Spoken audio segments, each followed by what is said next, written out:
প্রিয় খ্রিস্টপ্রেমী বন্ধুগণ, আজি ଆମେ পেন্টেকস্ট বা ଯୀଶୁଙ୍କର ପୁନରୁତ୍ଥାନର 50 ଦିନ ପରେ ଆମେ ଏହି ଦିବସଟିକୁ ପାଳନ କରୁଛୁ। ଯେଉଁଦିନ ଯୀଶୁ ସ୍ୱର୍ଗକୁ ଆରୋହଣ କଲେ, ସେହି ସମୟରେ ସେ ଶିଷ୍ୟମାନଙ୍କୁ କହିଲେ, ଆମେ ଯଦି ପଢ଼ିବା ପ୍ରେରିତ ଗ୍ରନ୍ଥ 1:4 ଜେରୁସାଲେମ ଛାଡ଼ି ଯାଅ ନାହିଁ, ଯେଉଁ ପର୍ଯ୍ୟନ୍ତ ଉର୍ଦ୍ଧ୍ୱରୁ ଶକ୍ତି ବା ପବିତ୍ର ଆତ୍ମାଙ୍କୁ ନ ପାଇଛ, ଜେରୁସାଲେମ ଛାଡ଼ି ଯାଅ ନାହିଁ। ସେହି ପ୍ରକାରେ ଲୁକ୍ 24:49 ମଧ୍ୟ ସେ କହିଲେ, ଜେରୁସାଲେମ ଛାଡ଼ି ଯାଅ ନାହିଁ। ପିତାଙ୍କ ଦ୍ୱାରା ପ୍ରତୀକ୍ଷିତ ସେହି ପବିତ୍ର ଆତ୍ମାକୁ ଲାଭ ନ କରିବା ପର୍ଯ୍ୟନ୍ତ ଜେରୁସାଲେମ ଛାଡ଼ି ଯାଅ ନାହିଁ। ଆଉ ଶିଷ୍ୟମାନେ ଯୀଶୁଙ୍କର ଏହି ଆଜ୍ଞାକୁ ପାଳନ କରି ଆମେ ଜାଣୁ ପ୍ରେରିତ ଗ୍ରନ୍ଥ 2 ସେମାନେ ଏକତ୍ର ପ୍ରାର୍ଥନାରେ ରତ ଥିଲେ। ମା ମାରିଆ ମଧ୍ୟ ସେମାନଙ୍କ ସହିତ ଥିଲେ। ଏହି ପ୍ରକାର ସମୟରେ ପ୍ରଭୁଙ୍କର ଅନ୍ୟ ଏକ ପ୍ରତିଶ୍ରୁତି ପୁରାତନ ନିୟମର ଜୋଏଲ 2:28 ଜୋଏଲ ଗ୍ରନ୍ଥ 2:28 ପୁଣି ପ୍ରେରିତ ଗ୍ରନ୍ଥ 2:17 ସେ ପୁଣି ପ୍ରତିଶ୍ରୁତି ଦେଇ କହିଲେ ଯେ ଶେଷ ଦିନରେ ମୁଁ ସମସ୍ତଙ୍କ ଉପରେ ମୋର ଆତ୍ମା ଢାଳିଦେବି। ତୁମର ପୁତ୍ର କନ୍ୟାମାନେ ଭବିଷ୍ୟତବାଣୀ କହିବେ, ବୃଦ୍ଧମାନେ ସ୍ୱପ୍ନ ଦେଖିବେ ଏବଂ ଯୁବକ ଯୁବତୀମାନେ ଦର୍ଶନ ପାଇବେ। ଏହା ଥିଲା ପିତାଙ୍କର ପ୍ରତିଶ୍ରୁତି। ପରବର୍ତ୍ତୀ କାଳରେ ବା ଶେଷ ଦିନରେ ମୁଁ ସମସ୍ତଙ୍କ ଉପରେ ମୋର ଆତ୍ମା ଢାଳିଦେବି। ତୁମର ପୁତ୍ର କନ୍ୟାମାନେ ଭବିଷ୍ୟତବାଣୀ କହିବେ, ବୃଦ୍ଧମାନେ ସ୍ୱପ୍ନ ଦେଖିବେ ଏବଂ ଯୁବକ ଯୁବତୀମାନେ ଦର୍ଶନ ପାଇବେ। ପ୍ରିୟ ଭାଇ ଓ ଭଉଣୀମାନେ, ପିତାଙ୍କର ବା ଯୀଶୁଙ୍କର ଏହି ଆଜ୍ଞାଟି, ଏହି ବାକ୍ୟଟି ପୂର୍ଣ୍ଣ ହେଲା ଯେତେବେଳେ ସେମାନେ ପ୍ରାର୍ଥନା ସେହି କୋଠରୀ ଭିତରେ ଥିଲେ। ପବିତ୍ର ଆତ୍ମା ପ୍ରଚଣ୍ଡ ପବନ ଦ୍ୱାରା ଏବଂ ଅଗ୍ନି ଜିହ୍ବା ଦ୍ୱାରା ସେହି ପବିତ୍ର ଆତ୍ମା ସେହିମାନଙ୍କ ଉପରେ ଅବତରଣ କଲେ ଏବଂ ସମସ୍ତେ ଈଶ୍ୱର ବିଭିନ୍ନ ସ୍ଥାନରୁ ବିଭିନ୍ନ ଭାଷାବାଦୀମାନେ ଥିଲେ, ଜିହୁଦୀମାନେ, ଆଉ ସେମାନେ ପରସ୍ପର ବିଭିନ୍ନ ଭାଷାରେ କଥା କହିବାକୁ ଲାଗିଲେ। ସେମାନେ ପରସ୍ପରର ଭାଷାକୁ ବୁଝିପାରିଲେ। ଦେଖନ୍ତୁ, ଯେତେବେଳେ ପବିତ୍ର ଆତ୍ମା ଆସେ, ଆଉ ଏହି ସମୟରେ ଯେଉଁମାନେ ବିଭିନ୍ନ ଦେଶରୁ ପ୍ରାନ୍ତରରୁ ଆସିଥିଲେ ମଧ୍ୟ ସେମାନେ ଏକତ୍ର ହୋଇପାରିଲେ। ଅତଏବ ଯେତେବେଳେ ପବିତ୍ର ଆତ୍ମା ଆସିବେ କ'ଣ ହେବ? ଲେଖା ଅଛି ପ୍ରେରିତ ଗ୍ରନ୍ଥ 1:8 ଯେତେବେଳେ ପବିତ୍ର ଆତ୍ମା ଆସିବେ, ସେତେବେଳେ ତୁମେ ଶକ୍ତି ପାଇବ। ଶକ୍ତି ପାଇଲେ ସାକ୍ଷ୍ୟ ଦେବ ଜେରୁସାଲେମରେ, ଜୁଦେୟାରେ, ସାମାରିଆରେ ଏବଂ ସମଗ୍ର ବିଶ୍ୱରେ। ଅତଏବ ପବିତ୍ର ଆତ୍ମା ଆସିଲେ ଆମେ କ'ଣ ପାଇବା? ଆମେ ଶକ୍ତି ପାଇବା। କେବଳ ଶକ୍ତି ପାଇଲେ ହିଁ ଆମେ ସାକ୍ଷ୍ୟ ଦେବା। ଅତଏବ ପବିତ୍ର ଆତ୍ମାଙ୍କର କାର୍ଯ୍ୟ କ'ଣ?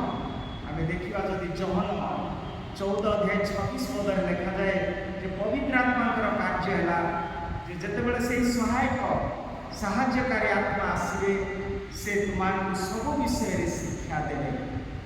ଶିକ୍ଷା ଦେବା ହେଲା ପବିତ୍ର ଆତ୍ମାଙ୍କର କାର୍ଯ୍ୟ। ସେ ଅଟନ୍ତି ଗୁରୁ। ସେ ଶିକ୍ଷା ଦେବେ। ଆଉ କ'ଣ କରିବେ? ସେ ସ୍ମରଣ କରାଇଦେବେ। ଅନେକ ବିଷୟ ଆମେ ଭୁଲିଯାଉ, କିନ୍ତୁ ପବିତ୍ର ଆତ୍ମାଙ୍କର କାର୍ଯ୍ୟ ହେଲା ସେ ଯେତେବେଳେ ଆସିବେ ଆମମାନଙ୍କୁ ଶିକ୍ଷା ଦେବେ ଏବଂ ସବୁ ବିଷୟ ଆମକୁ ସ୍ମରଣ କରାଇଦେବେ।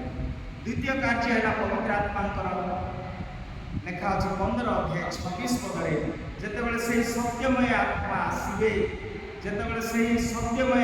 ଆସିବେ, ସେ ତୁମକୁ ସାକ୍ଷ୍ୟ ଦେବେ। ସେହି ଆତ୍ମା ଆସିଲେ ହିଁ ଆମେ ସାକ୍ଷ୍ୟ ଦେବା। ଅର୍ଥାତ୍ ସାକ୍ଷ୍ୟ ଦେବା ହେଲା ଅନ୍ୟ ଏକ କାର୍ଯ୍ୟ ପବିତ୍ର ଆତ୍ମା।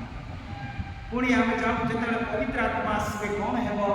16:13 ଯୋହନ 16:13 ଲେଖାଯାଏ ଯେ ସେ ସମସ୍ତ ସତ୍ୟ ଆଡ଼କୁ ସେ ଆମକୁ ନେବେ। ଅର୍ଥାତ୍ ଆମେ ସତ୍ୟ ବିଷୟ ଜାଣିବା। ଆଉ କ'ଣ କରିବେ? ପବିତ୍ର ଆତ୍ମା ଆସିଲେ କେବଳ ସତ୍ୟ ଆଡ଼କୁ ପଢ଼ାଇ ଦେବେ ତାହା ନୁହେଁ, ସେ ମଧ୍ୟ ଭବିଷ୍ୟତ ବା ଆଗାମୀ ଦିନରେ କ'ଣ ହେବାକୁ ଯାଉଛି ତାହା ସେ ଦର୍ଶାଇବେ। ତେବେ ଦେଖନ୍ତୁ ପ୍ରିୟ ଭାଇ ଭଉଣୀମାନେ, ପବିତ୍ର ଆତ୍ମାଙ୍କର କାର୍ଯ୍ୟ ହେଲା ଶିକ୍ଷା ଦେବା, ଜଣେ ଶିକ୍ଷକ ଉପରେ ସ୍ମରଣ କରାଇ ଦେବା ଏବଂ ସତ୍ୟ ଆଡ଼କୁ ନେବା। ଏବଂ ସେ ଆମମାନଙ୍କୁ ପବିତ୍ର ଆଗାମୀ ଦିନ ବିଷୟ ଗୁଡ଼ାକ କହିଲେ। ବାସ୍ତବରେ ମୁଁ ମଧ୍ୟ ଅନୁଭବ କଲି ଯେତେବେଳେ ମୁଁ ପ୍ରଥମ ଥର ମୁଁ ଯାଉଥାଏ କେରଳର ସେଇ ବଟା ସ୍ଥାନକୁ, ଆଉ ସେଇଠାରେ ଜଣେ ସିଷ୍ଟର ମୋତେ କହିଲେ ଆପଣ ଯାଉଛନ୍ତି, ମୋର ଭଉଣୀ ସେଇଠି ଅଛି, ଆପଣ ଏଇ ଲେଟର୍ ନେଇକି ଯିବେ, ଆଉ ସେ ନିଶ୍ଚୟ ଆପଣଙ୍କୁ ସାହାଯ୍ୟ କରିବ। ମୁଁ ପ୍ରଥମ ଦିନରେ ହିଁ ସମୟ ଥିଲା, ମୁଁ ଗଲି ସିଷ୍ଟରମାନଙ୍କ ଯେଉଁଠି ରୁହନ୍ତି, ଆଉ ଯାଇ ମୁଁ ପଚାରିଲି ଗୋଟେ ସିଷ୍ଟରଙ୍କୁ, ସେତେବେଳେ ମୁଁ ଲେଟର୍ଟି ନେଇନାହିଁ। ମୁଁ ପଚାରିଲି ସିଷ୍ଟର, ଓଡ଼ିଶାରେ ଜଣେ ସିଷ୍ଟର କାମ କରନ୍ତି, ତାଙ୍କର ଭଉଣୀ ଏଇଠି ଅଛନ୍ତି, ଆଉ ତାଙ୍କୁ ଟିକେ କହିଦେବି। ସେ ପଚାରିଲେ ମୋତେ ତାଙ୍କ ନାମ କ'ଣ, ଆଉ ସେତେବେଳେ ମୁଁ ଲେଟର୍ ନେଇନାହିଁ, ନାମ ବି ମନେ ପଡ଼ିଲାନି, ଆଉ ମୁଁ କିଛି କହିପାରିଲିନି। ସିଷ୍ଟର କହିଲେ ଫାଦର ଏଇଠି ଏତେ ଜଣ ଶିଷ୍ୟମାନେ ଅଛନ୍ତି, କେମିତି ବା କହିପାରିବ ଯଦି ଆପଣ ନାମ ନ କହନ୍ତି। ମୁଁ ଫେରି ଆସିଲି। ତାପରେ ଧ୍ୟାନ ଶେଷ ହେଲା ପରେ ପୁନର୍ବାର ସେ ଖୋଜିଲି ସେଇ ଲେଟର୍ଟିକୁ, କିନ୍ତୁ ପାଇଲି ନାହିଁ। ବୋଧେ ମୁଁ ଭୁଲିଗଲି, କିନ୍ତୁ ସେଇ ସ୍ଥାନକୁ ପୁଣି ଗଲି, ଆଉ ଯାଇ ଜଣେ ସିଷ୍ଟରଙ୍କୁ ପଚାରିଲି, ସିଷ୍ଟର ଓଡ଼ିଶାରେ ଜଣେ ସିଷ୍ଟର ଅଛନ୍ତି, ତାଙ୍କର ଭଉଣୀ ଏଇଠି ଅଛନ୍ତି, ଆଉ ଟିକେ କହିଦେବେ କି? ସେତେବେଳେ ସେ ପୁଣି ପଚାରିଲେ ଫାଦର ଏତେ ଶିଷ୍ୟମାନେ ଅଛନ୍ତି, କେମିତି ବା ଆମେ ଜାଣିବା, ଆପଣ କୁହନ୍ତୁ ତାଙ୍କ ନାମ ଏଟଲିଷ୍ଟ। ଆଉ ମୋତେ ସେଇ କ୍ଷଣି ହଠାତ୍ ମୋ ମୁଖରୁ ବାହାରିଲା ସିଷ୍ଟର ପ୍ରୀତି। ଆଉ ଯେତେବେଳେ ମୁଁ କହିଲି, ସେ କହିଲେ ମୁଁ ତ ପ୍ରୀତି, ମୋର ଭଉଣୀ ତ ଓଡ଼ିଶାରେ କାମ କରନ୍ତି।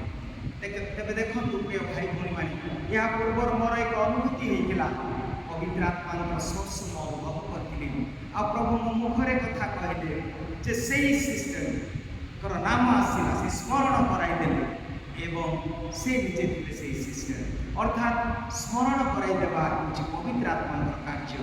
ଅନେକ ସମୟରେ ଯେଉଁ ଛାତ୍ରଛାତ୍ରୀମାନେ ପରୀକ୍ଷା ଦେବାକୁ ଯାଆନ୍ତି ବା ଯେକୌଣସି ସମସ୍ୟାର ସମ୍ମୁଖୀନ ହୋଇଯାଉ, ସେହି ସମୟରେ ଆମେ ବିଚଳିତ ହୋଇଥାଉ, ଆମେ ଭାଙ୍ଗିଯାଉ, ଆମେ କ'ଣ କରିବୁ କ'ଣ କରିବ ନାହିଁ ଚିନ୍ତାରେ ବ୍ୟତୀତ ହୋଇଥାଉ। କିନ୍ତୁ ଯଦି ଆମେ ଭରସା ରଖିବା, ଈଶ୍ୱରଙ୍କ ଉପରେ ଆମର ଦୃଷ୍ଟି ରଖିବା, ତେବେ ସେହି ପବିତ୍ର ଆତ୍ମା ଆମମାନଙ୍କୁ ସେହି ସମୟରେ ସାହାଯ୍ୟ କରିବେ।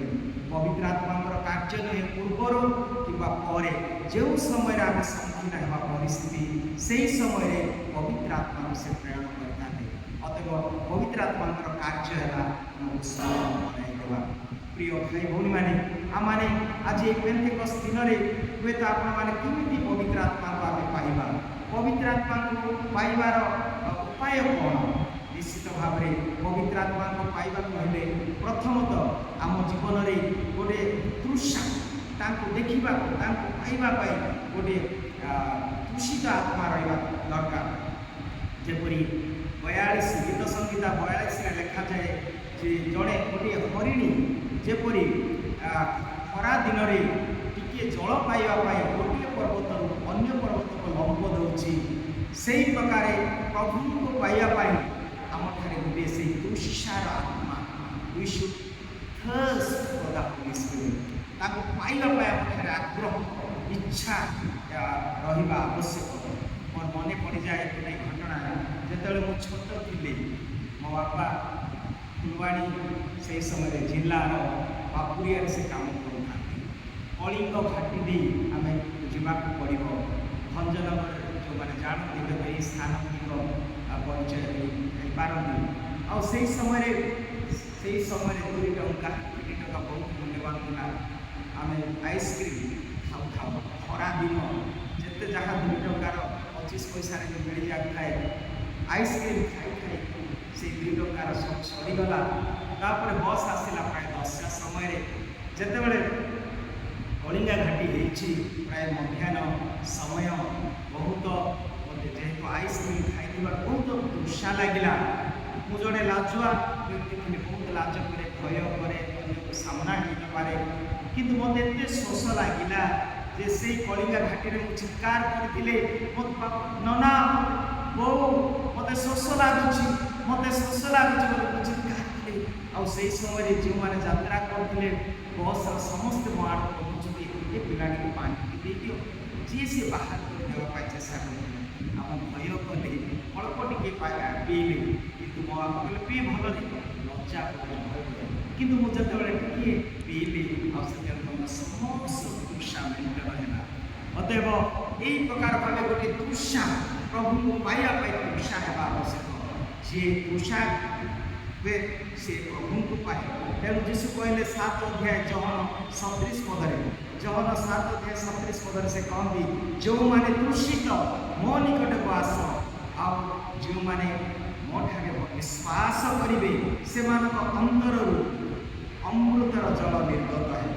ସେ ପବିତ୍ର ଆତ୍ମାଙ୍କ ବିଷୟରେ କହୁଥିଲେ, ଯେଉଁମାନେ ତୃଷିତ ପ୍ରଭୁଙ୍କ ପାଇଁ, ଯେଉଁମାନେ ତୃଷିତ ମୋ ନିକଟକୁ ଆସ, ଆଉ ମୁଁ ଯେଉଁ ଜଳ ଦେବି ସେଇ ଜଳ ତୁମର ଅନ୍ତରରେ ଅମୃତ ଜଳର ନିର୍ଝର ପ୍ରବାହିତ ହେବ। ଅତଏବ ଯୀଶୁକୁ ପାଇବା ପାଇଁ ଆମଠାରେ ଗୋଟିଏ ତୃଷା ରହିବା ଦରକାର। ଦ୍ୱିତୀୟ ବିଷୟ, କେମିତି ଆମେ ପ୍ରଭୁଙ୍କୁ ପାଇବା? ଅନୁତାପ କରିବା। ପ୍ରଥମ ପ୍ରେରିତ 2 ଅଧ୍ୟାୟ 38 ପଦରେ କିପରି ଆମେ ପବିତ୍ର ଆତ୍ମାକୁ ପାଇବା ସେ ବିଷୟ ଲେଖା ଅଛି। ସେଠାରେ ଲେଖା ଅଛି ଯେ ପିତର ଯେତେବେଳେ ପ୍ରଚାର କରୁଥିଲେ ସେ କହିଲେ, ଲୋକମାନେ ଯେତେବେଳେ ପଚାରିଲେ ଆମେ କ'ଣ କରିବୁ, ସେହି ସମୟରେ ସେ କହିଲେ ଅନୁତାପ କର, ଅନୁତାପ କର ଏବଂ ବାପ୍ତିସ୍ମ ନିଅ, ତେବେ ତୁମର ପାପ କ୍ଷମା ହେବ ଆଉ ତୁମେ ପବିତ୍ର ଆତ୍ମାକୁ ପାଇବ।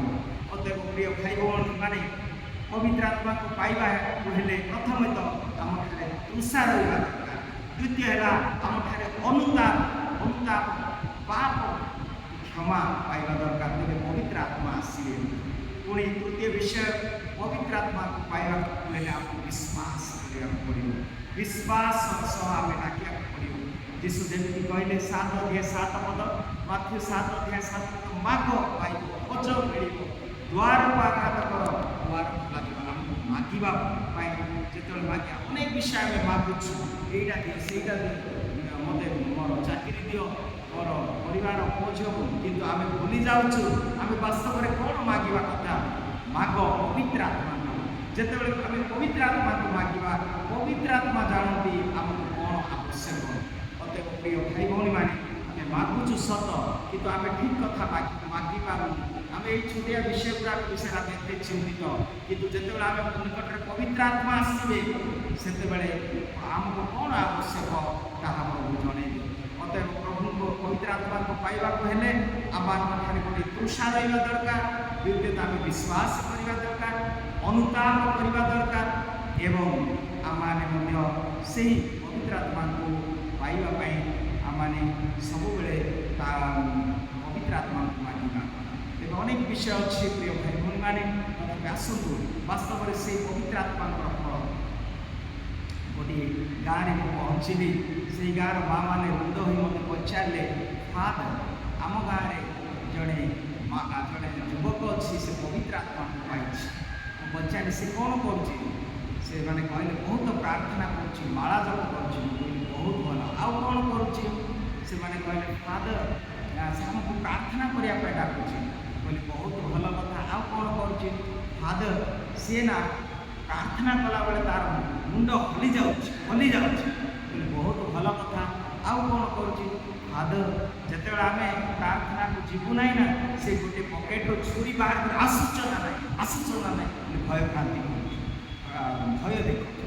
ମୁଁ ପଚାରିଲେ ଏଇଟା ବାସ୍ତବରେ ପ୍ରକୃତରେ ପବିତ୍ର ଆତ୍ମା ନା ଅନ୍ୟ କୌଣସି ମନ୍ଦ ଆତ୍ମା? ତେବେ ପବିତ୍ର ଆତ୍ମାକୁ କିପରି ଆମେ ଚିହ୍ନିବା, ପବିତ୍ର ଆତ୍ମାକୁ କିପରି ଜାଣିବା? ଆଜି ଦିନରେ ଆମେ ଧ୍ୟାନ କରିବା। ପବିତ୍ର ଆତ୍ମାକୁ ଆମେ ଜାଣିବା ପାଇଁ ହେଲେ ଗାଲାତୀୟ 5 ଅଧ୍ୟାୟ 22 ପଦ ପଢ଼ନ୍ତୁ। ଗାଲାତୀୟ 5 ଅଧ୍ୟାୟ 22 ପଦରେ ସେହି 9ଟି ଫଳ ଅଛି। ଯେଉଁମାନେ ପବିତ୍ର ଆତ୍ମାକୁ ପାଆନ୍ତି ସେମାନେ କେବେ ହେଲେ ଏହି ପ୍ରକାର ଗାଳି କରିବା, ଭୟ ଦେଖାଇବା ବା ମନ୍ଦ ଜୀବନଯାପନ କରିବା ନାହିଁ। ସେଇଠି ଲେଖା ଅଛି ଶାନ୍ତି, ପ୍ରେମ, ଉଦାରତା, ଧୈର୍ଯ୍ୟ, ଏହି ପ୍ରକାର ଶିଷ୍ଟତା, ନମ୍ରତା, ଏସବୁ ଯେଉଁ 9ଟି ଫଳ ଅଛି, ସେଇଟା ଯେତେବେଳେ ଆମେ ଦେଖିବା ଆମେ କହିପାରିବା ଯେ ସେ ବାସ୍ତବରେ ପବିତ୍ର ଆତ୍ମା ତାଙ୍କଠାରେ ଅଛି।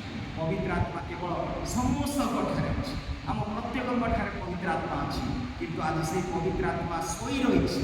ତେଣୁକରି ଆମ ଜୀବନରେ ଶାନ୍ତି ନାହିଁ, ଆନନ୍ଦ ନାହିଁ। ତେଣୁ 2 ତିମୋଥୀ 1 ଅଧ୍ୟାୟ 6-7 ପଦରେ ସାଧୁ ପାଉଲ ପୁଣି ଆମମାନଙ୍କୁ ସ୍ମରଣ କରାଇ ଦିଅନ୍ତି ଯେ ଯେତେବେଳେ ଆମେ ତୁମ ମସ୍ତକରେ ହସ୍ତ ଦେଇ ଆମେ ପ୍ରାର୍ଥନା କରୁ, ତୁମେ ସେହି ବରଦାନ ପାଇଲ ସେଇଟା ପ୍ରଜ୍ୱଳିତ କରି ରଖ। ଅର୍ଥାତ୍ ଯେଉଁ ଆତ୍ମାକୁ ପାଇଲ ଆମେ ସେହି ଆତ୍ମାକୁ ଆମେ ରଖିପାରୁନୁ। ଆସନ୍ତୁ ଆମେ ସଦାବେଳେ ସେହି ଆତ୍ମାକୁ ଚିହ୍ନିବା, ଆଉ କେଉଁ ଆତ୍ମା କେଉଁ ଦାନ ମଧ୍ୟ ଅଛି पवित्र आत्मांकर बहुदान प्रभु देइछन्ति आ एहाको व्यवहार करिबा शांति तार फल शांति आमने पाई पारिबा आसतु से पवित्र आत्मा आम हृदय रे आसतु पवित्र आत्मा अच्छन्ति आम हृदय रे जेतेबेले आम दीक्षा स्नान ग्रहण करू आ से पवित्र आत्मा को सदाबेले जळै रखिबा केमिति प्रार्थना द्वारा दान द्वारा उपवास द्वारा से पवित्र आत्मा अन्य परोपकार द्वारा से पवित्र आत्मा सदाबेले आम हृदय रे कार्य प्रभाव समस्त को आशीर्वाद